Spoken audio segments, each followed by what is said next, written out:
मित्र हो, अलीकडे शाळेमध्ये होणारे मुलांवर किंवा मुलींवर किंवा विद्यार्थ्यांवर जे काही अत्याचार आहेत, या अत्याचाराचा प्रकार खूप वाढलेला आहे.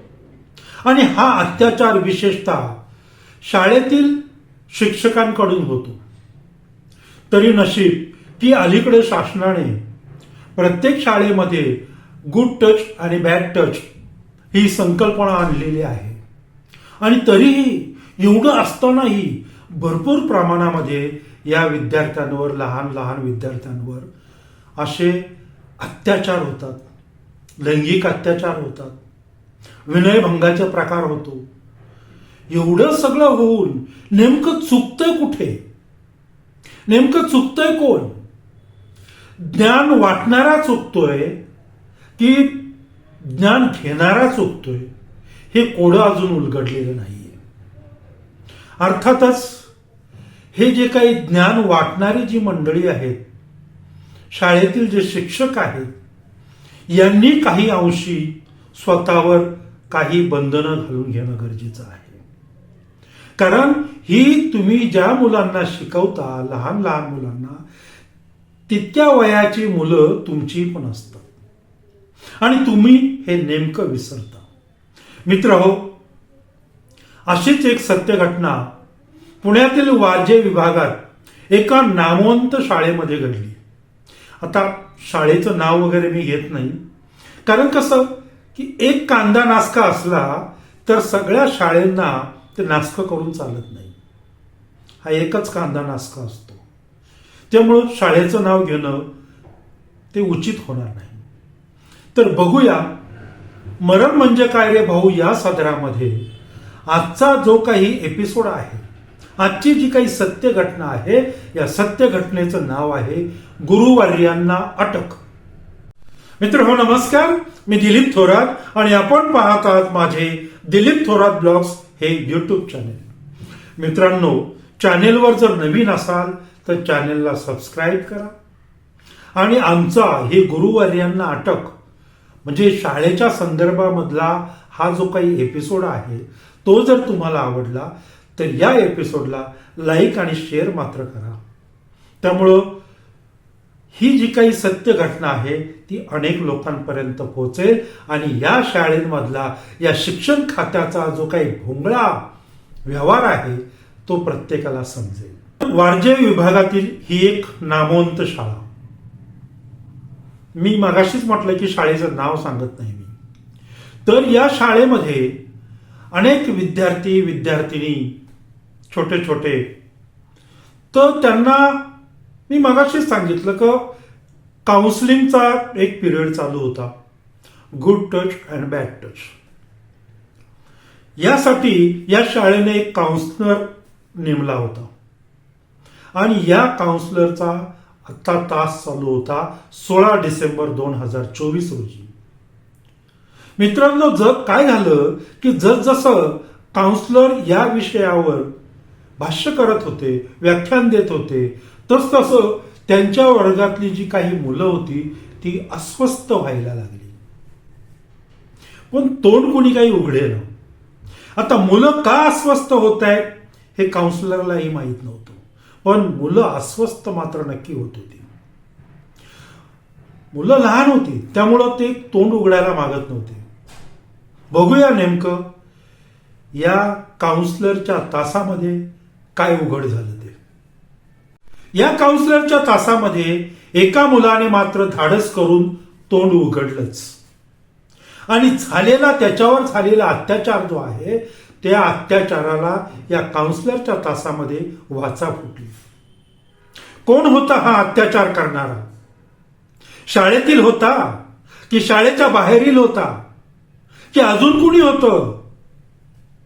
ते आता आपल्याला पाहायचंय. जसा हा मुलगा त्याच्यावर झालेले अत्याचार वर्गात बोलायला लागला, तसा शाळेमध्ये पूर्ण गदारोळ झाला.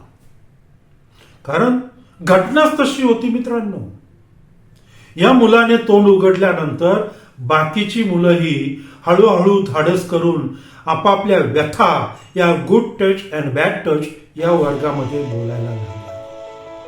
आणि हा जो काही काउन्सिलर होता, या काउन्सिलरवर जणू काही असे बॉम्ब पडत होते. घटनाच तशी भयानक होती.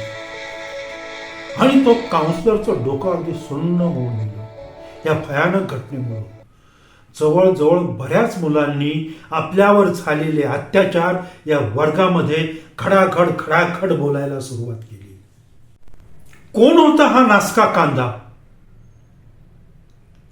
हा नासका कांदा होता याच शाळेतील 1ली ते 6वी या वर्गाला नृत्य शिकवणारा नृत्य शिक्षक, एक डान्सर. तो शाळेतल्या मुलांना डान्स शिकवत होता. आणि असं करता करता हा जो मुलगा आहे, पर्टिक्युलर मी ज्याच्याबद्दल बोलतोय, त्या मुलावर याने अत्याचार करायला सुरुवात केली. आता ते कुठल्या कुठल्या प्रकारचे अत्याचार असतील हे मी तुम्हाला सांगणार नाहीये, पण अत्याचार करायला सुरुवात केली. आणि मित्रांनो, गंमत म्हणजे काय की या शिक्षकाने काही असे अश्लील जी काही कृत्य होती त्या अश्लील कृत्यांची व्हिडिओ क्लिप बनवली. आणि ही व्हिडिओ क्लिप सतत त्या मुलाला दाखवत त्याला हा ब्लॅकमेल करत राहिला. आणि महत्वाचं म्हणजे मित्रांनो की ही जी काही घटना होती, हा जो शिक्षक होता तो या मुलावर 2 ते 3 वर्ष असा अत्याचार करत होता. त्याच्या लैंगिक वासना तो भागवून येत होता.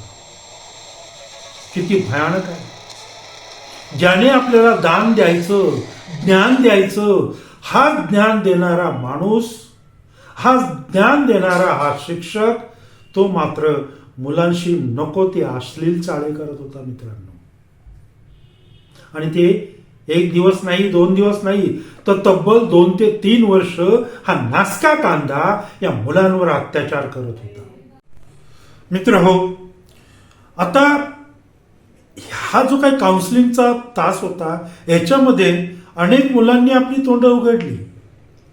आणि या गुरुवर्यांनी जे जे काही प्रताप केलेले आहेत, जे जे काही अत्याचार केलेले आहेत, ते अत्याचार या मुलांनी सर्व सांगून टाकले.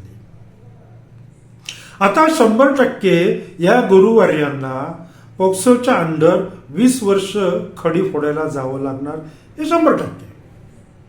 परंतु अजून तपास चालू आहे की या महाशयांनी याच शाळेतल्या काही मुलींबरोबर काही गैरप्रकार केलेला आहे का, हेही आता तपास चालू आहे.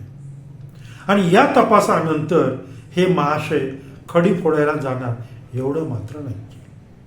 शिक्षणाचा खेळ मांडणारे हे नासके कांदे, खरं तर मी सर्वांना म्हणत नाहीये, पण आई वडिलांनंतर ज्यांना आपण मान देतो, ज्यांना मुलं मान देतात, ते म्हणजे गुरुजी. आणि हे गुरुजी असे प्रकार करायला लागले तर या मुलांनी कुणाच्या तोंडाकडे पाहायचं. मित्रांनो, या नासक्या कांद्यांची जी काही केस आहे ती कोर्टाने फास्ट ट्रॅक मध्ये घ्यायला पाहिजे आणि यांना त्वरित अगदी लवकरच 3 महिन्यामध्ये यांना शिक्षा झाली पाहिजे. मित्रांनो, आता इथेच थांबतो. घरातील आपली जी काही मुलं आहेत त्यांची काळजी घ्या. त्यांना तुम्ही विश्वासात घ्या. त्यांच्या चेहऱ्यावर झालेले बदल, त्यांच्या वागणुकीत झालेले बदल, हे बदल होत आहेत हे बघा, ते शिका. त्यामुळं तुमचा मुलगा, तुमचं पाल्य कुठे अडचणीत तर नाही ना, हे तुम्हाला लगेच कळेल. स्वतःला जपा मित्रांनो, घरच्यांना जपा, घरातल्या बछड्यांना जपा. मी परत येतोय येणाऱ्या रविवारी लवकरच एक नवीन सत्य घटना घेऊन. तोपर्यंत मित्रांनो, नमस्कार.